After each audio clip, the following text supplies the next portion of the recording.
Chapter 11. The List. The motel room's darkness was absolute, except for two harsh islands of light. The cheap desk lamp throwing a jaundiced circle on scarred wood, and the cold, blue glare of the laptop screen reflecting in Reed Barrett's hollowed eyes. Dust drifted through the beams like tiny ghosts. The air tasted stale. Cigarettes, stale coffee, the faint, acrid tang of a room that had seen too many restless nights. The wheeze of the window unit gamely tried to fight the Texas heat and lost. Reed worked with the quiet focus of someone long practiced in moving through forbidden places. He navigated encrypted archives siphoned from a darknet node tied to Marcus Haverly, a secondary burner never recovered at Turtle Creek. Folder names were nonsense to anyone else. XJ7-88B, Nightmigale_Proj 10.23.21. But each was a doorway. Inside, ledger lines, transaction stamps, coded logistics, the kind of paperwork that turned human lives into inventory. And names. Names that belonged on charity boards and in society pages. Names that should never have been there at all. A file labeled R17_premium_rotation correct opened. It read, less like a list and more like a catalog.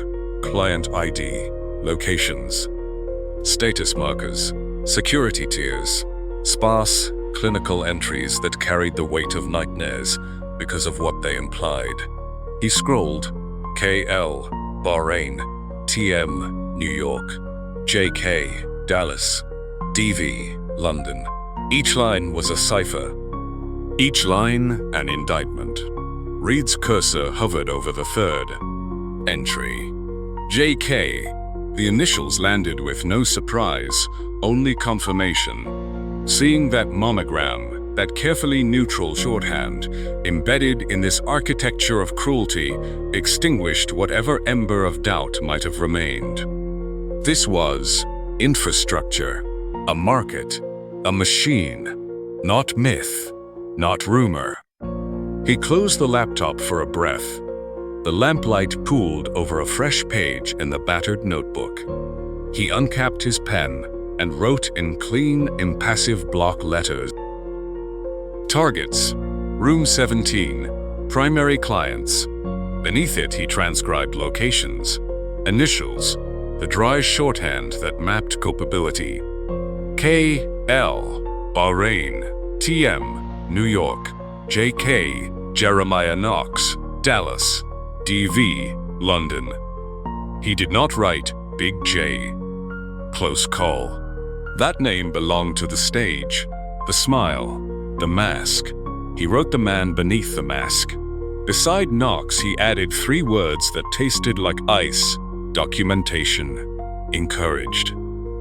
Reed set the pen down and felt a coldness move through him.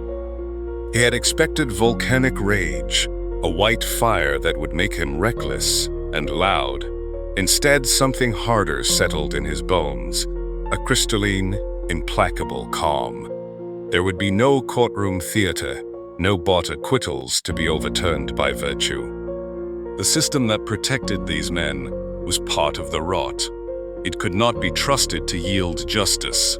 His path narrowed until it was a line, symmetry, irreversible. He rose and crossed to the duffel at the foot of the bed. The bag was familiar, military green, frayed at the seams, the leather handles worn soft by years of use. He unzipped it and drew out his Henry lever action. The metal was cool in the lamp glow, the finish muted, the stock fitted to his hand like an extension of bone. He prepared it with the care of someone performing an exacting ritual, a slow, deliberate sequence that had nothing to do with hurry or bravado. The sounds it made in the quiet room were small and absolute. A metallic whisper, a soft click, the subdued sigh of careful movement. Each sound fell into the dark, like punctuation. He did not think of glory.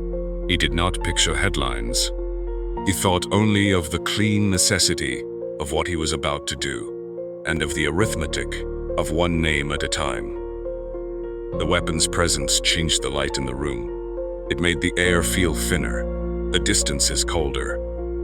It was not spectacle. It was an accounting tool, terrible and precise. Reed did not relish the weight of it. He respected it.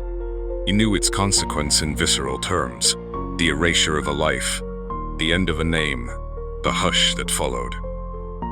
He lifted the rifle to his shoulder and took a breath, as if measuring the exact length of a sentence. For a single slow second, he allowed himself to feel the gravity of the decision, the loneliness of an irreversible path. When he lowered the stock, his hands did not tremble, only resolve. Outside, the motel's neon sign buzzed and stuttered. Somewhere a car door slammed, and a dog barked, ordinary sounds that belonged to a world that still pretended innocence. On the desk, the list waited, ink dark and honest. He would start in Dallas. He would start at the top. Room 17 had made its list. Now, Reed had made his.